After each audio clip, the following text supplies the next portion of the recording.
Good evening, everyone.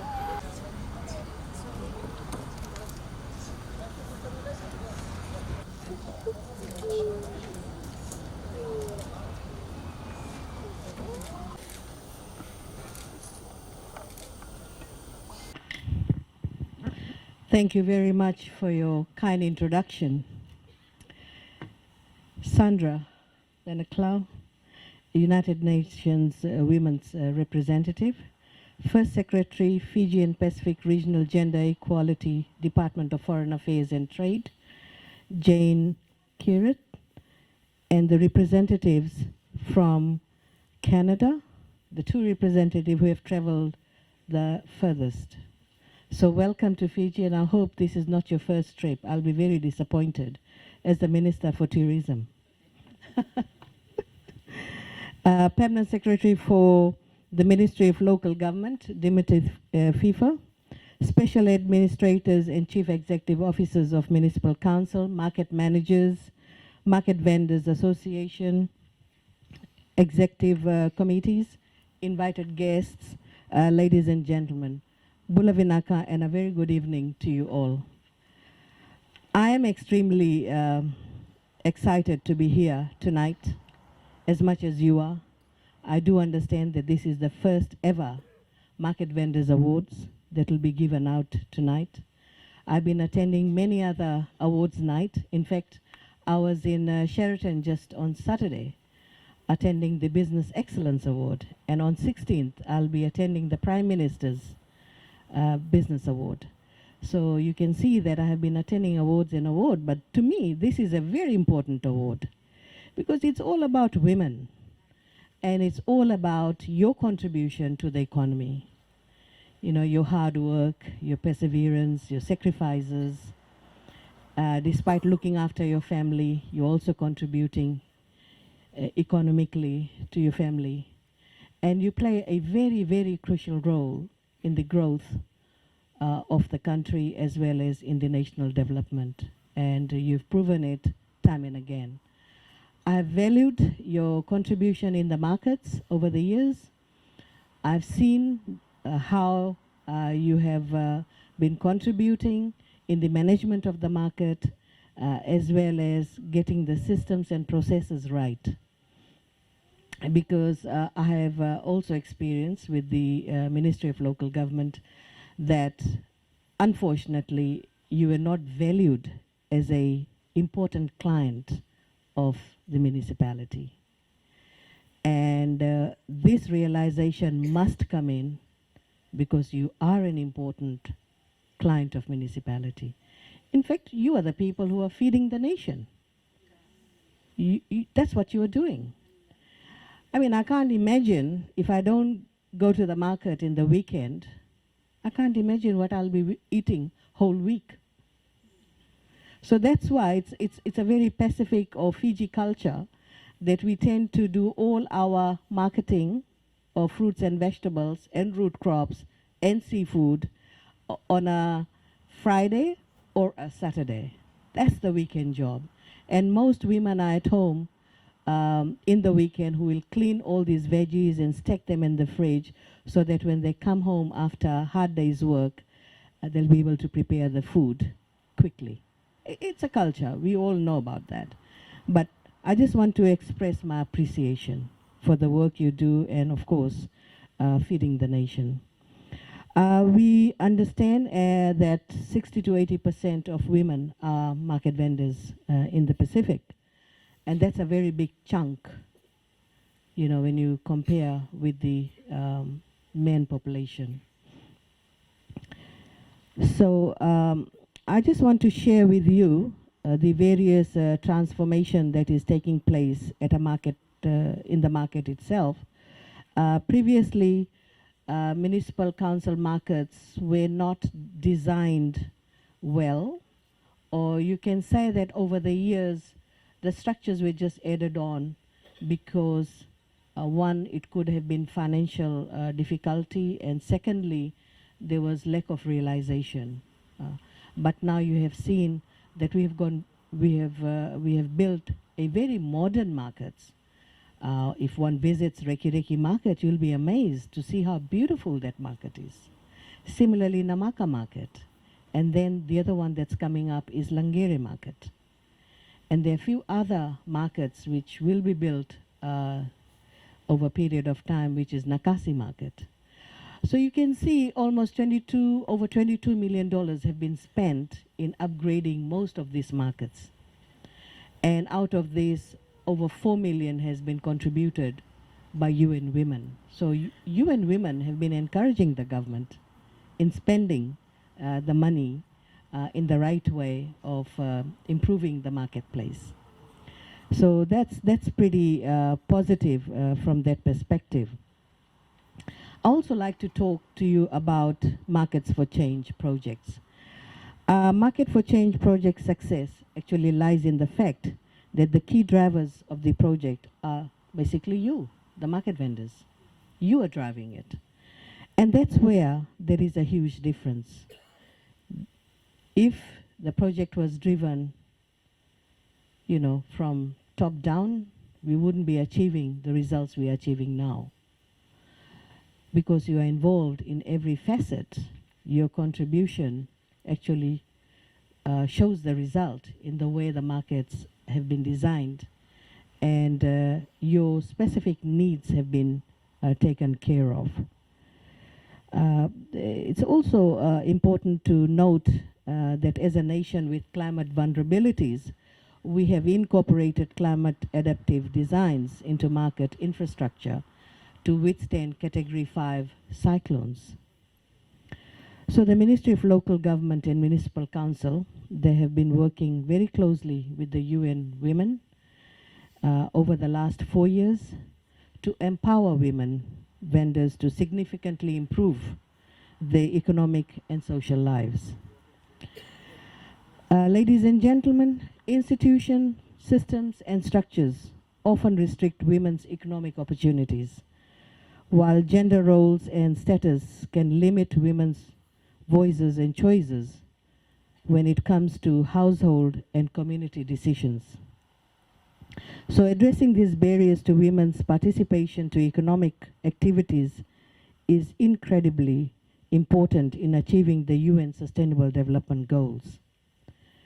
There are a number of other initiatives where the Ministry of Local Government is involved. I would like to talk about the market bylaws. I have seen that the market bylaws differ from market to market. Each and every market has got its own market bylaws. And there's a lot of confusion within the bylaws, and that is creating a lot of dispute amongst the members. So a decision has been made, and UN Women will be helping the Ministry of Local Government in developing a regulation that will apply across all municipal markets. I also want to share with you that there will be some changes in the way the stalls are given out to the market vendors. Currently, the allocation of stalls are not really based on a criteria, a clear criteria, we have come across cases where two people are owning 30 stalls, whereas one individual or other market vendors have got only one stall. And others don't even have a stall, they sit on the floor and sell the produce. We are looking at the opening hours of the market. We will be developing a tenancy agreement, and that will be signed by all the market vendors as soon as the regulations are developed. This is only to avoid disputes that arise. There are situations where the market vendor is holding on to the stalls. He or she has migrated but has rented it out. You'll be amazed to hear that. Am I right? The guest from Canada. So this is what is happening in our markets. In our markets, we also have millionaires.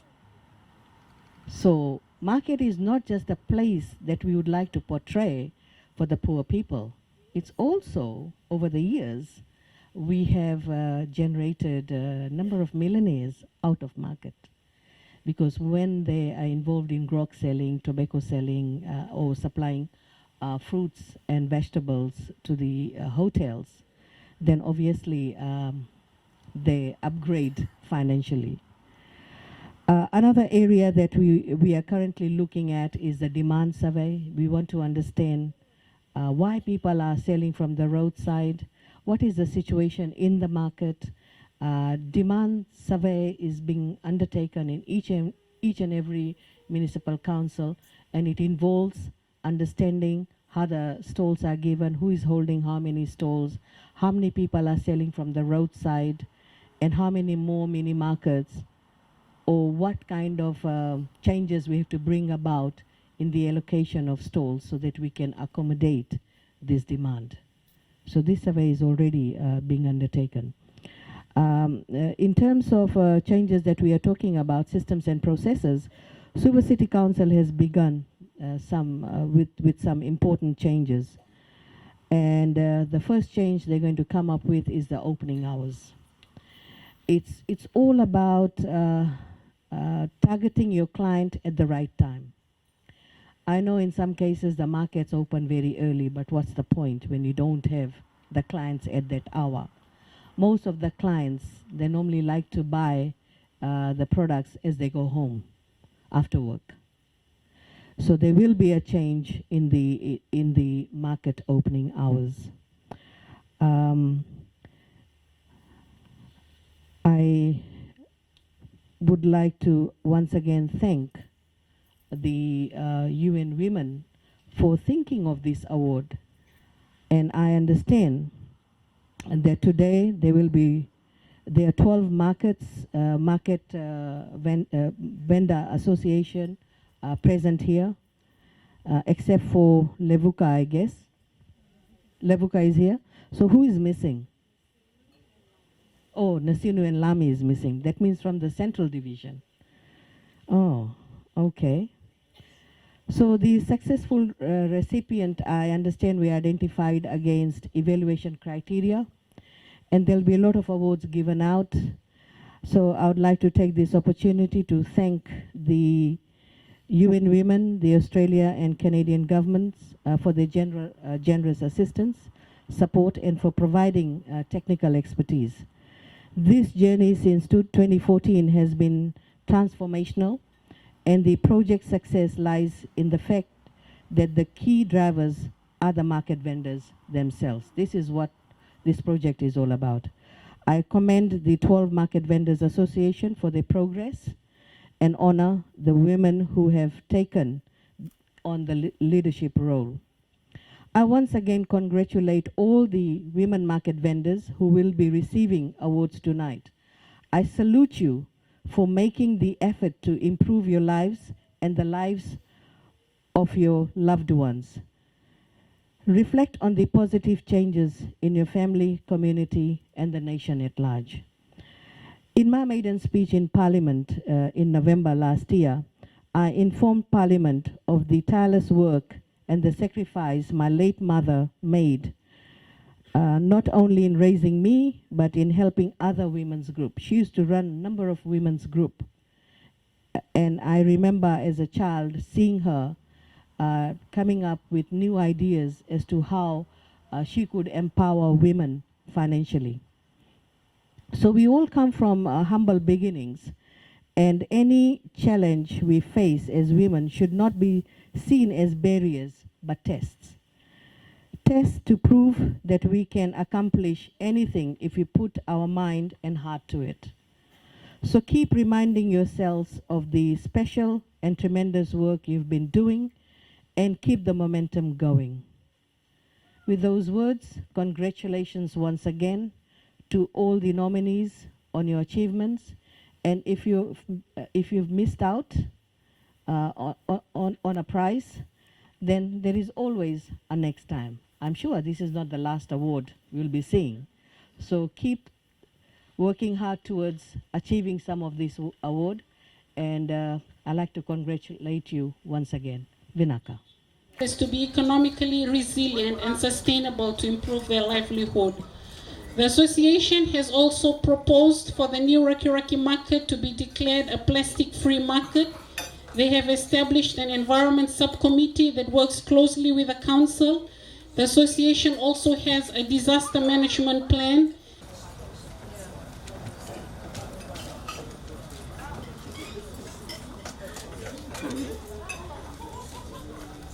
Once again, a big congratulations to them.